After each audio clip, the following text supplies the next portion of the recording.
जय हिंद साथियों। स्वागत है आप सभी का हमारे YouTube चैनल ज्ञान आरबीएल में। दोस्तों, आपको पता है कि हम दिल्ली सल्तनत देख रहे थे और दिल्ली सल्तनत में हम पहला वीडियो बना चुके थे। आज दोस्तों दूसरा, और इसी वीडियो में पूरा दिल्ली सल्तनत हम समाप्त कर देंगे। आपको पता होगा ये वीडियो दोस्तों सभी एग्जाम्स के लिए इंपॉर्टेंट है। ऐसा नहीं है कि दोस्तों ये जिस पर्टिकुलर किसी एग्जाम के लिए भैया मैं इतने अच्छे से लेकर के चल रहा हूँ कि सभी एग्जाम में ये कारगर सिद्ध होगी, चाहे वो यूपी पुलिस री एग्जाम हो, यूपीएसआई हो, यूपीएसआई हो, पेट हो, जूनियर असिस्टेंट हो, एसएससी जीडी हो, कोई सा भी एग्जाम हो सबके लिए महत्वपूर्ण है। ठीक है, सर शुरू करते हैं। उसके पहले मैं बता दूं कि मेरे साथियों, अगर आप दोस्तों पहली बार जुड़े ना और आपको पढ़ना पूरी हिस्ट्री, तो दोस्तों आ जाना होगा हमारे प्ले लिस्ट में ज्ञान आरबीएल के, और वहां देखिए ये हमने बनाया संपूर्ण इतिहास के नाम से। ये प्ले लिस्ट यहाँ से पढ़ लीजिएगा। उसके बाद पूरा स्ट्रेटेजी के दोस्तों हमने ये पढ़ा रखा है यूपी पुलिस के लिए, तो जा करके इसको देख लीजिएगा। UP police, UP ASI, SI के लिए, ठीक है। और ये संपूर्ण हिंदी पढ़ाया हुआ, तो जा करके एक बार देख लीजिएगा अगर आपका दिल करे, ठीक है। उसके अलावा दोस्तों अगर इसकी पीडीएफ चाहते हैं आप इतिहास की, तो दोस्तों ये है, आपको पीडीएफ हमारे ज्ञान आरबीएल ऐप से मिल जाएगी मात्र 50 रुपए में। इसमें दोस्तों पूरा इतिहास होगा। ऐसा नहीं कि केवल प्राचीन दे दे, प्राचीन, मध्यकालीन, आधुनिक और आंदोलन तक पूरा इतिहास इसमें कवर होगा। तो दोस्तों मात्र 50 रुपए में जाकर के ज्ञान आरबीएल ऐप से ये परचेस कर सकते हैं, ठीक है। उसके अलावा दोस्तों जो आपके इतिहास दोस्तों सबसे बड़ी भर्ती कनिष्ठ सहायक यानी जूनियर असिस्टेंट दोस्तों, उसके लिए हम बैच लेकर आए हैं 5512 पदों के लिए। मात्र दोस्तों अभी 399 रुपए में चल रहा ऑफर, जाकर के ले सकते हैं। इसमें आपको 2 टीचर खुद ही जूनियर असिस्टेंट सेलेक्टेड मिल जाएंगे। कोई अगर जानकारी चाहिए दोस्तों, इस नंबर पर व्हाट्सअप करके आप पता भी कर सकते हैं, ठीक है। उसके अलावा मेरे दोस्तों, जैसे ही आप हमारे ज्ञान आरबीएल ऐप को डाउनलोड करेंगे, वहां जाएंगे दोस्तों, देखिए ये संपूर्ण इतिहास मिल जाएगा। पूरी इतिहास पढ़ सकते हैं यहाँ से, ठीक। पूरी इतिहास की ई बुक मिल जाएगी पीडीएफ स्वरूप ना, पढ़ नहीं सकते, पढ़ तो आपको यूट्यूब पे मिल रहा है ना। और दोस्तों ये है आपका कंप्यूटर बैच, 100 है ना दोस्तों 199 रुपये में पहले ऑफर में था। 199 रुपये में कंप्यूटर बैच ले सकते हैं यूपी ट्रिपल एससी किसी भी एग्जाम्स के लिए, और ये स्ट्रेटेजी के ई बुक है। उसके अलावा दोस्तों ये है सफलता 2.0 बैच। सफलता 2.0 बैच दोस्तों, इसको आप ले सकते हैं अभी 399 रुपये में। चलिए दोस्तों शुरू करते हैं वीडियो को। तो मेरे साथियों, हम देख रहे थे दिल्ली सल्तनत, और दिल्ली सल्तनत में हमने बताया था दोस्तों कि 5 वंश आते हैं। जीके टीएसएल कैसे लिखेंगे, जीके आप लोग पढ़ते हैं और फिर टीएसएल लगा लेंगे, जैसे टीसीएस होता है पेपर है ना कराने वाला, वैसे दोस्तों टीएसएल लगा लेंगे। जी से गुलाम वंश, के से खिलजी वंश, और टी से दोस्तों तुगलक वंश, एस से सैयद वंश, एल से लोधी वंश। देखिए अब सबसे कम किसका था, तो दोस्तों सबसे कम क्या होता है, कहते हैं ना फूल कम खिला है, खिला मतलब खिलजी, तो सबसे कम शासनकाल खिलजी का था। और जिसमें लक हो, लक मतलब दोस्तों भाग्य साथ देते, वो सबसे ज्यादा काम करे तो तुगलक है ना, तो तुगलक सबसे ज्यादा समय तक गद्दी पे रहा। जिसमें साथियों हमने पहले वीडियो में गुलाम वंश और खिलजी वंश देख लिया था। आज हम तुगलक वंश, सैयद वंश और लोधी वंश के बारे में देखने वाले। चलिए शुरू करते हैं।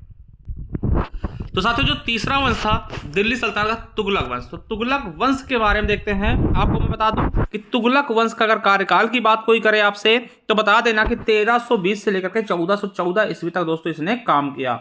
और लक हमने बताया, लक लगा है यानी कि इसका शासनकाल सबसे ज्यादा था, यानी कि दिल्ली की गद्दी पर सर्वाधिक शासनकाल किस दोस्तों दिल्ली सल्तनत का था, तुगलक वंश का, ठीक है। चलिए अगर मैं इस पे बात करूं कि पहले शासक कौन थे तुगलक वंश के, गयासुद्दीन तुगलक दोस्तों 1320 से लेकर के 1325 ईस्वी यानी केवल 5 साल महज ये रहे हैं। इनका वास्तविक नाम क्या था, तो गाजी मलिक था, और उपाधि इन्होंने मलिक उल गाजी की ले ली, ठीक। और ये तुगलक वंश के संस्थापक थे। ये आपके वीडियो में पेपर में पूछा गया था तुगलक वंश के संस्थापक कौन थे, तो आपको बताना है गयासुद्दीन तुगलक। देखिए सिंपल सा क्वेश्चन, ठीक है।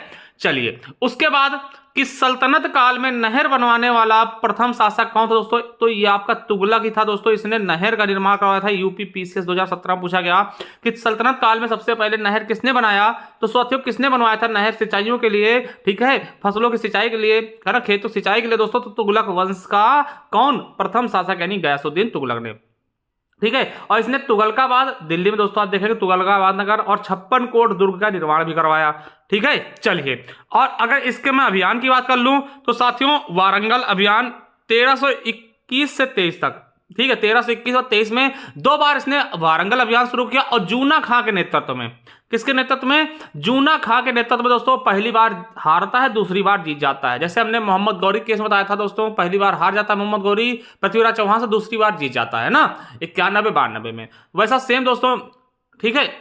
वैसा सेम दोस्तों इनके साथ भी है। तो 1331 व 23 में, सॉरी 1321 और 23 में 2 बार ये अभियान करते हुए वारंगल में पहली बार हार जाते हैं, दूसरी बार जीत जाते हैं जूना खां के नेतृत्व में। ठीक है, अभी जूना खां कौन है इसके बारे में पता चलेगा आगे चलकर। ठीक है, थोड़ा सा राज रहने दीजिए। चलिए, वारंगल को जीतने के बाद दोस्तों इसका नाम बदलकर सुल्तानपुर कर देता है। ठीक, जब वारंगल को जीत लेते ये तो इसका नाम सुल्तानपुर कर देते हैं, यानी नाम इसका बदल देते हैं।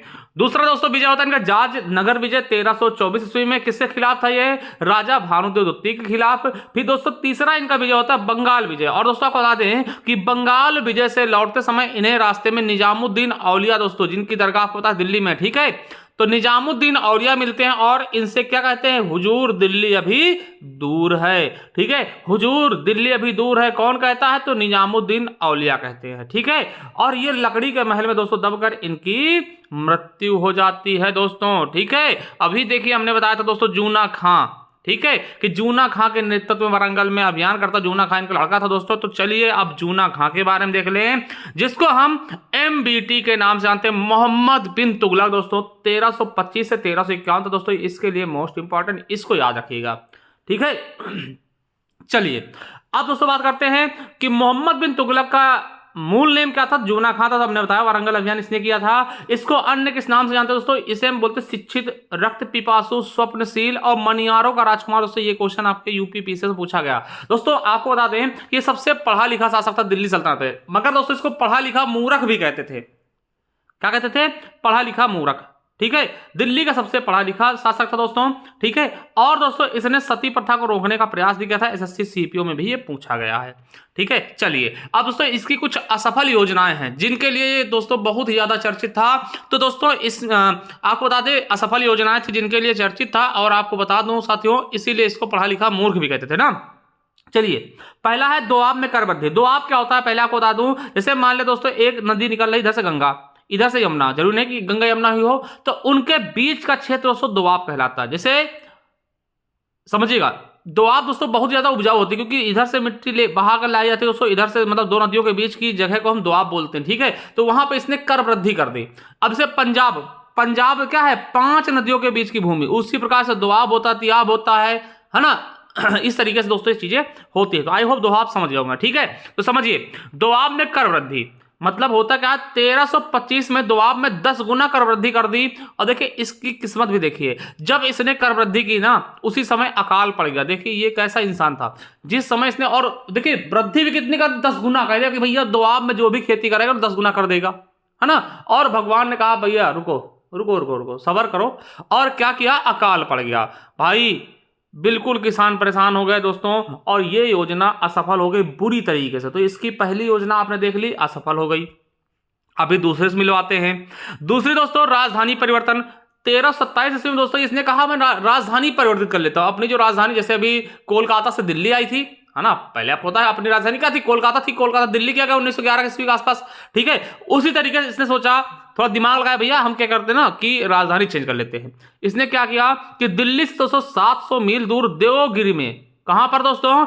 दिल्ली से 700 मील देवगिरी को अपनी राजधानी बनाता और देवगिरी का नाम बदल के दौलताबाद कर देता। तो आपसे क्वेश्चन कई बार पूछा गया कि किस शासक ने दिल्ली से दौलताबाद राजधानी अपनी स्थापित की थी? तो किसने की? तो दोस्तों MBT ने, है ना, जूना खां ने। चलिए, तो दोस्तों इसने कहा कि दिल्ली से दौलताबाद अपनी राजधानी कर लिया। दोस्तों यहां भी क्या हुआ? बहुत अनसक्सेस हो गया, पूरी तरीके से पूरा विफल हो गया। फिर से इसे दिल्ली आना पड़ा अपनी राजधानी को लेकर के, यानी यहां भी बर्बाद हो गया, ये करप्ट हो गया। ठीक है, चलिए SSC MTS में पूछा भी गया और ये पूछा भी आता। ठीक है, उसके बाद दोस्तों सांकेतिक मुद्रा का प्रचलन। देखिए ये कैसा दिमाग लगा था, सांकेतिक मुद्रा चला दिया 1329 ईस्वी में। देखिए इसने क्या किया कि तांबे की मुद्रा चलाई, जिसके ऊपर क्या लिखा था? अल सुल्तान जिल इलाही। दोस्तों और आपको बताते हैं कि जब इसने तांबे के सिक्के चलाए, ठीक है, लोगों ने इसके कॉपी बहुत ज्यादा बना दिया। भैया मार्केट में अगर ये 10 सिक्के चलवाता, लोग कॉपी करके 30 सिक्के लेकर आ जाते, भैया साहब हमारा भी ना। तो ये दोस्तों एकदम से पगला गया एकदम से कि यार ऐसा कैसे हो रहा, छपवा हम कम रहे हैं और मार्केट में नोट ज्यादा, है ना। तो उस समय दोस्तों आपको पता है कि इसने भी नोटबंदी वाला सिस्टम देखा था, है ना, विमुद्रीकरण वाला, और वो कर दिया। ठीक है, यानी कि इसकी ये योजना भी बेकार हुई, सांकेतिक मुद्रा चलाना। ठीक है, समझ गए? RRB NTPC पूछा गया। हाँ, अगला था खुरासान अभियान। अब देखिए क्या होता है कि मध्य एशिया में खुरासान को जीतने के लिए दोस्तों सैनिकों को एडवांस वेतन दे दिया। फिर और अभियान शुरू नहीं हुआ दोस्तों और सारा वेतन डूब गया इराक को जीतने के लिए। यानी इसने क्या दिमाग लगाया कि ऐसा करते ना कि हम खुरासान अभियान करेंगे, कब करेंगे ये पता नहीं है। अभी क्या करते हैं, सैनिकों को बुलाते हैं और उनको पैसा देते, एडवांस पैसा देते हैं, ठीक है, एडवांस पैसा देते हैं। और आपको पता है दोस्तों, अगर आपको एडवांस पैसे मिल जाएगा ना, आप काम भी नहीं करते, ठीक है।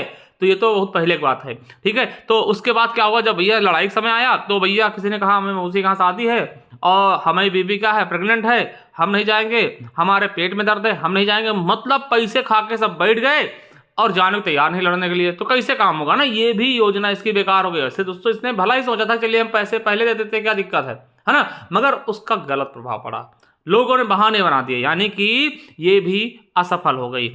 चौथी दोस्तों देखते हैं कराची अभियान। कराची अभियान का है दोस्तों, ये अभियान सर्दी के समय चीन की सीमाओं को सुरक्षित करने के लिए चलाया था दोस्तों। अधिकांश सेना ठंड में मर जाती। देखिए इसका दिमाग क्या था।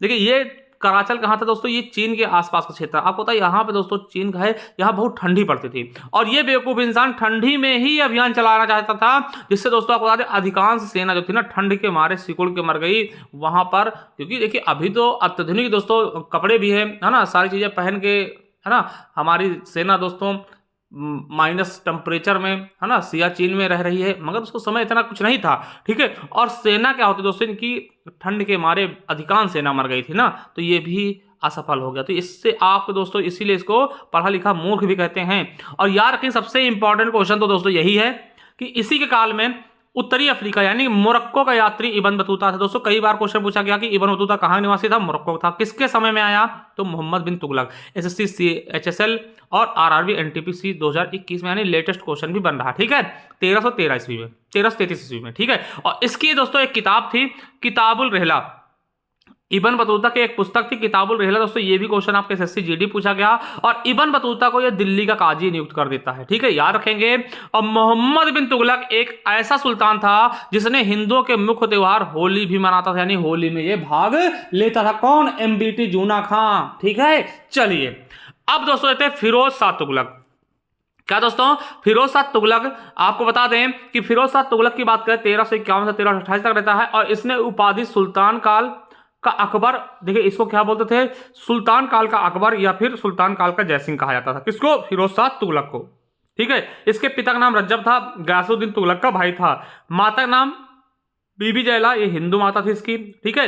और फिरोज शाह तुगलक ने स्वयं को सच्चा मुसलमान कहा था। और आपको बता दें कि फिरोज शाह तुगलक पहला सुल्तान था जिसने हिंदू धर्म ग्रंथों का संस्कृत से फारसी में अनुवाद करवाया था दोस्तों। इसने क्या किया, ये पहला ऐसा शासक था जिसने क्या किया, जो हिंदू दोस्तों धर्मग्रंथ थे, है ना, उनका दोस्तों पहले देखिए संस्कृत में लिखा थे, इनका फारसी में अनुवाद कराया, ठीक है।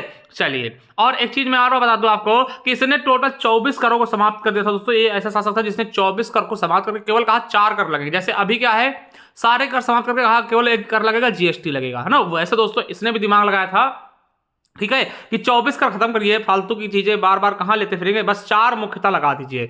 तो कौन कौन से 4 कर थे, आपसे पूछा कितना था, किस लिए था, तो वो चीजें समझिए। पहला खराज था जो कि भूमि कर का दोस्तों 1/6वां भाग था, ठीक है, खराज कर, ठीक है। उसके बाद जजिया कर, आपको पता है सबसे पहले जजिया कर इसने ब्राह्मणों को लगाया, ये मैं पहले भी बता चुका हूं। तीसरा था जकात कर दोस्तों, धार्मिक कर, है ना, धार्मिक कर था 2.5% लगता था। और खुम्स कर होता था सो लूट का माल, ये कहता था जाओ दूसरे को लूट के लाओ, दूसरे देश से लूट के लाओ और हमको केवल 1/5 हिस्सा देना। अगर 5 सोने की मुद्राएं हैं तो 1 मुद्रा मुझे देना, मतलब मैं भी चोरी में भागीदारी देना चाहता हूं, ठीक है, ये तरीके से। चलिए और आपको याद रखना कि सर्वाधिक दास दोस्तों इसी के काल में थे। कुतुब मीनार की मरम्मत दोस्तों, आखिरी मंजिल का निर्माण इसने करवाया था।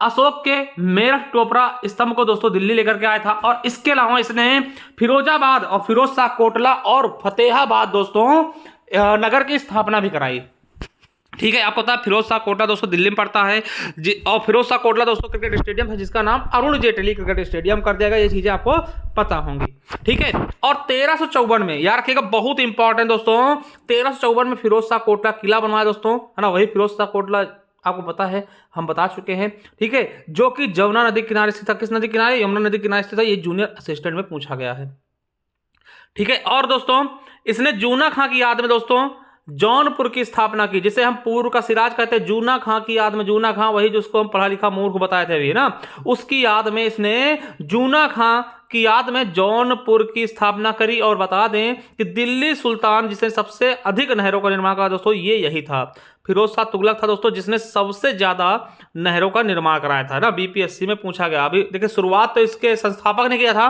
मगर सबसे ज्यादा नहरें किसने बनवाई, तो इसी के द्वारा बनवाई गई। इसने अपनी आत्मकथा फुतुहात ए फिरोज शाही लिखी। और आपको बता दें तारिक ए फिरोज शाही दोस्तों किसने लिखी, बर्नी ने।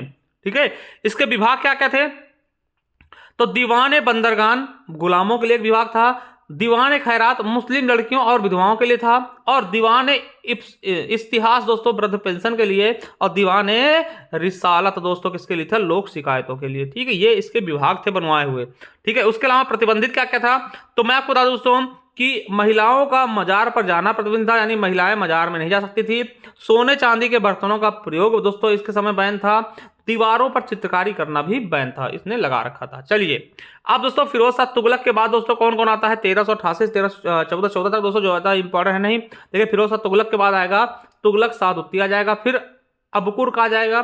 ठीक है, उसके बाद मेरे दोस्तों मोहम्मद शाह आएगा, उसके बाद नासिरुद्दीन मोहम्मद आएगा जो कि अंतिम शासक होगा। ठीक है, किसका दोस्तों, ठीक है, तो यार कहेंगे दोस्तों तुगलक वंश का अंतिम शासक आपसे पूछेगा तो नासिरुद्दीन मोहम्मद कह दीजिएगा। ठीक है, चलिए अब दोस्तों देखते हैं सैयद वंश। क्या सैयद वंश दोस्तों, अब सैयद वंश चलेगा 1414 से लेकर 1451 ईस्वी तक। पहली चीज सैयद वंश के संस्थापक दोस्तों आपसे पूछा गया तो बताइएगा क्या है, तो खिज्र खां। पहला कौन होता है सैयद वंश का संस्थापक, कौन होगा, खिज्र खां होगा। ठीक है, 1414 से लेकर के 1421 ईस्वी तक इसका कार्य रहेगा ना। देखिए इस खिज्र खां का दोस्तों शासनकाल ही पेट 2023 में पूछ लिया गया, कब से कब तक दोस्तों गद्दी बैठा, तो 1414 से 1421 तक। ठीक, यही पूछ लिया गया आपके यूपी SSSC पेट 2023 में भी लेटेस्ट में। ठीक है, सैयद वंश की स्थापना किसने की, संस्थापक कौन था, तो खिज्र खां था। इसने उपाधि कौन धारण की थी, तो रैयत ए आला की उपाधि। उसके बाद दोस्तों आता है मुबारक शाह। क्या था दोस्तों, मुबारक शाह की बात कर लें तो 1421 से लेकर के 1434 तक। आपको बता दें कि मुबारक शाह सैयद वंश का सबसे महान शासक था।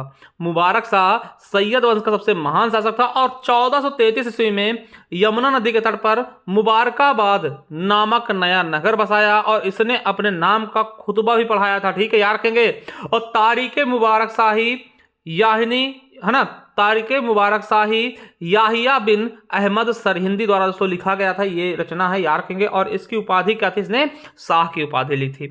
उसके बाद मोहम्मद शाह आते हैं दोस्तों 1434 से 1445 तक दोस्तों, इन्होंने खाने जहां की उपाधि ली। ठीक है, और उसके बाद दोस्तों आता है अलाउद्दीन आलम शाह। क्या दोस्तों, अलाउद्दीन आलम शाह दोस्तों, देखिए ये ज्यादा मतलब ज्यादा बड़ा दोस्तों शासन नहीं था ना, सैयद वंश ज्यादा बड़ा नहीं था।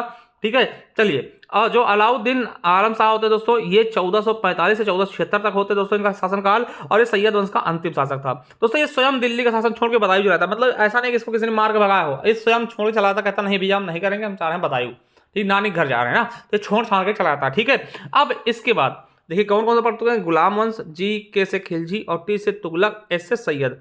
अब दोस्तों अंतिम वंश देखने वाले हम लोधी वंश। ठीक है, अंतिम वंश क्या देखेंगे, लोधी वंश देखेंगे दोस्तों, और बहुत ही शानदार तरीके से। चलिए आप देखते हैं लोधी वंश। लोधी वंश दोस्तों दिल्ली सल्तनत का अंतिम वंश था। ठीक है, चलिए और दोस्तों ये अफगान के थे है ना, तो ये प्रथम अफगान राज्य लोधी वंश था दोस्तों, प्रथम अफगान राज्य लोधी वंश था दोस्तों, ये यूपी पीसीएस में पूछा गया है।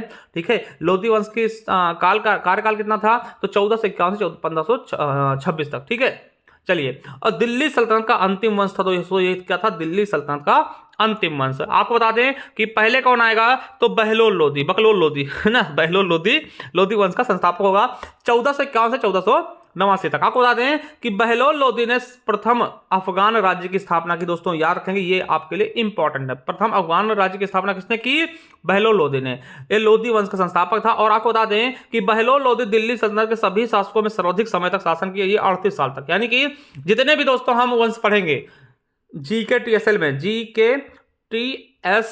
है ना, मतलब गुलाम, खिलजी, तुगलक, सैयद और लोधी, इन सब में दोस्तों अगर कोई शासक का सबसे ज्यादा कार्यकाल था तो वो बकलोल लोधी था। देखो बकलोल लोधी दोस्तों सबसे ज्यादा समय तक बैठा था, इसे याद रख लेंगे ना, 38 साल तक शासन किया। ठीक है, और दोस्तों सबसे ज्यादा शासनकाल किस शासन का था, तो दोस्तों किस वंश का था, खिलजी वंश का ना, तो ये चीज है, सॉरी खिलजी नहीं, खिलजी सबसे कम था ना, तुगलक का था, तुगलक है ना, तुगलक सबसे ज्यादा था। और दोस्तों सबसे ज्यादा शासनकाल किस राजा का था, तो दोस्तों वो बता रहे हैं बकलोल लोधी का। ठीक है, चलिए याद रखेगा। अब देखिए बहलोल लोदी ने चांदी का सिक्का बहलोल चलाया। देखिए इसने चांदी का सिक्का चलाया जिसका नाम बहलोल रख दिया। बहलोल लोदी की सबसे महत्वपूर्ण उपलब्धि थी कि ये जौनपुर, यानी जौनपुर दोस्तों हुसैन शाह सरकी के अंदर में था दोस्तों, उसको जीत करके दिल्ली सल्तनत में इसने मिला लिया था। ठीक है, जौनपुर जिसको जूना खान की याद में बसाया गया था, उसको दोस्तों इसने क्या किया, दिल्ली सल्तनत में विलय कर लिया। उसके बाद सिकंदर लोदी आएगा दोस्तों। ठीक है, यहां से क्वेश्चन आपके कई बनते हैं। तो सिकंदर लोदी की बात करते हैं दोस्तों, ये लोदी वंश का सर्वश्रेष्ठ शासक था। इसने कुशल सैन्य व्यवस्था व गुप्तचर प्रणाली गठित की थी। और आपको बता दें सिकंदर लोदी ने 1504 में, बहुत इंपॉर्टेंट, आगरा शहर की स्थापना की और 1506 में आगरा को अपनी राजधानी बनाया था दोस्तों। ये देखिए सीजीएस है ना, छत्तीसगढ़ पीसी से पूछा गया और तो यही यूपीएसआई में भी पूछा गया क्वेश्चन। ठीक है, याद रखेंगे कि आगरा नगर किसने बसाया, तो सिकंदर लोदी ने कब बसाया दोस्तों, 1504 में, और राजधानी कब बना ली, 1506 में। ठीक है, चलिए। और तो सिकंदर लोदी गुलरुखी के नाम से दोस्तों अपनी फारसी कविताएं लिखता था। ये क्वेश्चन भी पीछे से पूछा गया। और सिकंदर लोदी ने भूमि के नाप के लिए पैमाना गजे सिकंदरी प्रारंभ किया दोस्तों, जो कि प्रायः 30 इंच का होता था, यानी भूमि नापने के लिए जैसे अभी लेखपाल नापते लट्ठा से, वैसा कुछ। ठीक है, चलिए। इसी के समय में लज्जत ए सिकंदरी लिखा गया, जो कि दोस्तों फारसी भाषा का पहला संगीत ग्रंथ था। ठीक है, और सिकंदर लोदी के कहने पर आयुर्वेदिक ग्रंथ का फारसी में अनुवाद है ना फरंगह सिकंदरी के नाम से किया गया दोस्तों, ये भी याद रखेंगे। और इसने मोहम्मद ताजिया निकलवाना बंद कर दिया था, यानी मुहर्रम और ताजिया निकालने पर इसने बैन लगा दिया था पूरी तरीके से। ठीक है, चलिए। हुलिया व्यवस्था प्रारंभ की थी दोस्तों, इसके द्वारा हुलिया व्यवस्था प्रारंभ की गई। और आपको बता दूं कि दोस्तों ज्वालामुखी मंदिर को इसने तोड़वा दिया था। और सिकंदर लोदी का वजीर दोस्तों मियाँ भुआ जो है ना, इनके वजीर का नाम था मियाँ भुआ, जिसने दोस्तों मोठ मंदिर दोस्तों दिल्ली में निर्माण कराया, मोठ मस्जिद का निर्माण कराया। कहां पर, दिल्ली में। किसने, मियाँ भुआ। मियाँ भुआ कौन था, सिकंदर लोदी का वजीर था। ये एसएससी जीडी में पूछा गया। हो सकता है आपसे पूछे किसके कार्यकाल में दोस्तों इसकी स्थापना हुई, तो सिकंदर लोदी। किसने बनवाया, मियाँ भुआ ने। ठीक है, और सिकंदर लोदी का मकबरा कहाँ है, दिल्ली में है। और आपको बता दें कि सिकंदर लोदी के समकालीन व्यक्ति कौन कौन से थे, कबीरदास जी थे, गुरु नानक थे, महमूद बेगड़ा था और राणा सांगा थे। ठीक है, तो ये भी आपको याद कर लेना है। ठीक है, चलिए। अब इब्राहिम लोदी की बात करते हैं दोस्तों, इब्राहिम लोदी की बात करते हैं। और दोस्तों ये इसका कार्यकाल क्या होगा, 1517 से लेकर के 1526 तक दोस्तों, ये अंतिम शासक होगा दिल्ली सल्तनत का। याद रखिएगा कि 22 नवंबर 1517 से 17 में इब्राहिम लोदी सुल्तान बना और यह लोदी वंश का अंतिम शासक था। ये क्वेश्चन आपके एसएससी एमटीएस में पूछा गया क्वेश्चन है। ठीक है, इसके अलावा दोस्तों ये युद्ध लड़ता है खतौली का युद्ध। क्या, खतौली का युद्ध दोस्तों 1517 में मेवाड़ के राणा सांगा से ये हार जाता है। ठीक है, यानी कि ये खतौली का युद्ध लड़ता है दोस्तों और मेवाड़ के राणा सांगा से ये हार जाता है। और आपको बता दें फिर ये पानीपत का प्रथम युद्ध लड़ता है दोस्तों, ये सबसे निर्णायक युद्ध था। ठीक है, यहीं से दोस्तों मुगल साम्राज्य की स्थापना होती है। इसके बाद हम मुगल साम्राज्य के बारे में पढ़ेंगे। ठीक है, अगर यहीं पे मुगल हार जाते दोस्तों तो उनका दुख दर्द यहां से खत्म हो जाता है। ठीक है, चलिए। पानीपत का प्रथम युद्ध 21 अप्रैल 1526 दोस्तों, याद रखेंगे 1526 में बाबर व इब्राहिम लोदी के बीच होता है, जिसमें बाबर की जीत हो जाती है दोस्तों। यूपीएसआई में पूछा गया क्वेश्चन है। और ये चीज याद रखेंगे दोस्तों कि दिल्ली इब्राहिम लोदी दोस्तों दिल्ली का एकमात्र सुल्तान था जो कि रणभूमि में लड़ते हुए दोस्तों ये शहीद हुआ था, यानी कि भगोड़ा नहीं था ये। ठीक है, ये दोस्तों खुद युद्ध लड़ा था और युद्ध में ही दोस्तों ये वीर गति को प्राप्त हुआ था, यानी एकमात्र सुल्तान दिल्ली सल्तनत का जो रणभूमि में दोस्तों वीर गति को प्राप्त हुआ था दोस्तों। याद रखेंगे ये आरआरबी एनटीपीसी ग्रुप डी में पूछा गया क्वेश्चन है कि ऐसा सुल्तान कौन सा था दिल्ली सल्तनत का जो रणभूमि यानी युद्ध क्षेत्र में ही मतलब कि वीर गति को प्राप्त हुआ था। ठीक है, इसी युद्ध से दोस्तों मुगल साम्राज्य की स्थापना हो जाती है, यानी यहीं से दोस्तों दिल्ली सल्तनत का अंत होता है और मुगल शासक दोस्तों बाबर आकर के ये पानीपत का दोस्तों युद्ध जीत करके यहाँ पर मुगल की स्थापना कर देता है। ठीक है, आई होप साथियों बहुत ही शानदार तरीके से आपने सीखा होगा, सीखने का प्रयास किया होगा। अगर दोस्तों वास्तव में आपको हमारी क्लासेस अच्छी लग रही है तो दोस्तों कमेंट करके जाइएगा और लाइक वाइक कर दिया करिए। ठीक है, थोड़ा सा कर दिया करिए, मोटिवेशन मिलता है। इतने अच्छे से आप सभी को हम क्लासेस दे रहे हैं। हालांकि दोस्तों अगर आपको पढ़ना है तो जाइए प्लेलिस्ट में, ये देख लीजिएगा। और साथियों ये हमारा PDF आया चाहते हैं 50 रुपये में आपको ज्ञान आरबीएल ऐप से मिल जाएगा, डाउनलोड कर लीजिएगा ज्ञान आरबीएल ऐप। ठीक है, काम आएगा। और दोस्तों ये हमारा जूनियर असिस्टेंट का बैच, अगर कोई आपका भाई बहन कोई रिश्तेदार दोस्त यार है तो बताइएगा उसको, बहुत ही शानदार तरीके से क्लासेस में करवा रहा हूँ। ठीक है, तो जा करके आप ले सकते हैं। थैंक यू, धन्यवाद। चाहिए जैसे देखिए जैसे ऐप पे जाएंगे दोस्तों, ये देखिए ये आपका संपूर्ण भारतीय इतिहास की बुक है 50 रुपये में। ठीक है, कंप्यूटर बच्चों ये स्ट्रैटेजी के, तो इसने दोस्तों आपको पता यूपी पुलिस में झंडे गाड़ दिए थे। ठीक है, उसके अलावा ये सफलता 2.0 बैच। चलिए, थैंक यू, धन्यवाद। मिलते हैं किसी नेक्स्ट वीडियो में।